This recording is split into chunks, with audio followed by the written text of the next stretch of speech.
teórica obtida foi 7,9. Logo, multiplicando por 100, o nosso rendimento vai dar em torno de 80%.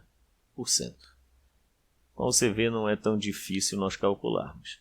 E nos probleminhas que vão ser deixados para que o aluno tente resolver, é muito interessante que a pessoa ela busque realmente resolver. Uma coisa assim que é muito importante relatar que alunos lá no passado, quando usavam ainda livros preto e branco, mas que tinham assim como muitos alunos têm essa tendência de querer vencer a atividade, eles buscavam realmente vários e vários momentos de reflexão para tentar solucionar a matemática dos problemas. E é esse conselho que eu dou. Claro que nem todo mundo vai conseguir resolver, provavelmente. Mas é bom, nessa questão de atividades remotas, que os alunos dialoguem entre si. Não é colhem, mas dialoguem entre si para tentarem chegar à compreensão das atividades que vão ser colocadas. Tá? Então esse aqui é um exercício de rendimento. É muito importante que você seja muito honesto consigo próprio para tentar entender. Senão, fica difícil a compreensão de estequiometria de reação. Tá? O 11º exemplo envolvendo a estequiometria com o conceito de pureza e rendimento. O cobre metal encontrado na natureza em diferentes minerais. Sob tensão pode ocorrer pela reação da calcosita, CO2S, com a cuprita, CO2O, representada a seguir. Está aqui a reação bem grandinha, para que não haja problema de visualização. Só que ele diz aqui que numa reação com 60% de rendimento, qual a massa de cobre obtida a partir de 200 gramas de quem? De calcosita, com 20,5 gramas... com 20,5% de impureza e cuprita suficiente. Então a cuprita está em excesso. Mas aqui o rendimento é de 60% e a pureza desses 200 gramas é de 20,5% de impureza. 20,5% de impureza. Então vamos lá para a resolução. Como a calcosita apresenta uma impureza de 20,5%, deve-se primeiramente calcular a massa real de calcosita pela expressão. Olha só, antes de colocar a expressão, nós temos que entender o seguinte. Pureza envolve 100%. Se eu tenho 20,5% de impureza, então eu tenho quantos por cento de pureza? Basta você pegar 100 menos 20,5, que vai dar 79,5% de pureza. O que você faz? Você pegaria esse 79,5 e multiplicaria por 200 e depois dividiria por 100. Tá? Então, só voltando. Se eu tenho 20,5% de impureza, basta que eu pegue 100 menos 20,5, sobra 79,5. Multiplico pelos 200 e divido por 100. Bom, continuando a nossa resolução, nós temos que a pureza é a massa pura pela massa total impura vezes 100. Com a pureza, agora eu falei para vocês que nós tínhamos 20,5% de impureza, a pureza vai ser 100 menos 20,5, que dá 79,5. É a massa pura pela massa total ou impura. E a massa total fornecida no probleminha, na atividade de calcosita, era 200 gramas. Vezes 100. Quem está dividindo passa multiplicando. Vai ficar 200 vezes 79,5 dividido por 100. A massa pura, então, dá 159 gramas. Então, eu já sei o valor da massa pura utilizada de calcosita. Nosso rendimento é a massa real pela massa teórica, que é esta aqui que foi utilizada, vezes 100. Como o rendimento foi igual a 60%, a massa real utilizada que nós vamos calcular. A massa teórica aqui obtida aqui seria a pura, é 159 vezes 100.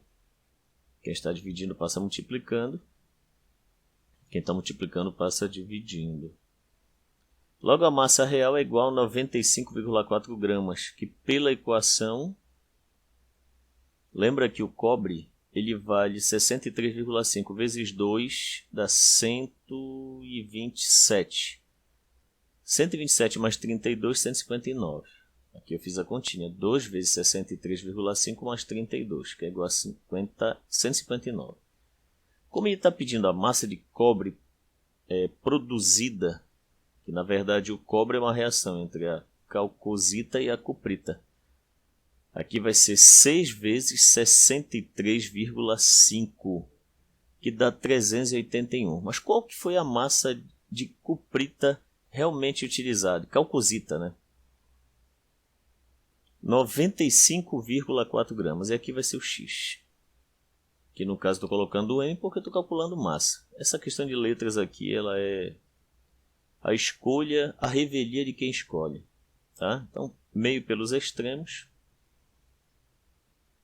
Nós vamos ter 95,4 vezes 381 dividido por 159. Olha só qual que foi o valor de cobre obtido. 228 gramas de cobre. E esse probleminha envolve tanto pureza quanto rendimento. Você vê que se você rever o vídeo várias vezes, é importante. Às vezes tem gente que consegue entender até de primeira, mas é bom rever. Você vai ter a oportunidade de entender melhor a logística de formação desse problema, a questão da pureza e a questão do rendimento. Então está aqui o valor da massa de cobre sólido obtido, 228 gramas. Muito bem. Eu vou deixar aqui algumas atividades que inclusive já são um ensaio para o conteúdo de soluções. Aqui diz o seguinte: determine as moléculas grama ou íons fórmula das substâncias com todas tendo massa igual a 10 gramas e em seguida dividida pelo volume de 2 litros, usando a fórmula como no exemplo. Eu peguei aqui um exemplo que é do N2. Eu disse que todas as substâncias que estão aqui têm 10 gramas. É 10 gramas de N2, 10 gramas de gás carbônico, 10 gramas de ácido nítrico, 10 gramas de ácido sulfúrico, 10 gramas de glicose, 10 gramas de hidróxido de cálcio, 10 gramas de clorato de cálcio, 10 gramas de sulfato de amônio, 10 gramas de fosfato de cálcio e 10 gramas de hidróxido de alumínio. Muito bem. Como aqui nós temos 10 gramas, o que é que a gente vai fazer primeiro? Eu resolvi primeiro isso aqui para vocês. A molécula grama de N2 é 28. Por que 28? Porque o nitrogênio vale 14. 14 vezes 2 é igual a 28. Muito bem. Quero lembrar também que existem moléculas gramas quando envolve não metais. Essas aqui são todas moléculas, mas esses aqui são sais. Sais ou bases. Sais e bases geralmente são compostos iônicos. E compostos iônicos são chamados de íons fórmula quando se calcula as massas da tabela. Muito bem. Então a massa da tabela do N2 é 14 vezes 2 igual a 28 gramas. E o que é que nós temos aqui? Eu quero que você use esta fórmula para cada substância. Vai ter uma atividade, na verdade, de treinamento. Esse M aqui a gente chama de molaridade, que a gente vai ver lá adiante no outro conteúdo, mais lá na frente, que é a massa da substância dividido pela molécula grama ou íon fórmula, que é obtido desta forma aqui, com os dados da tabela, vezes o volume em litros. Quanto foi a massa? Todas elas vão ter 10 gramas. A molécula grama do N2 é 28. E o volume é igual a 2 litros. Fazendo a continha. Essa letra aqui representa molaridade. E a molaridade aqui vai ser igual a 0,17857. Isso aqui, na verdade, é um ensaio para um conteúdo que vem mais na frente. Tá? Então está explicado como é que se faz esta questão primeira.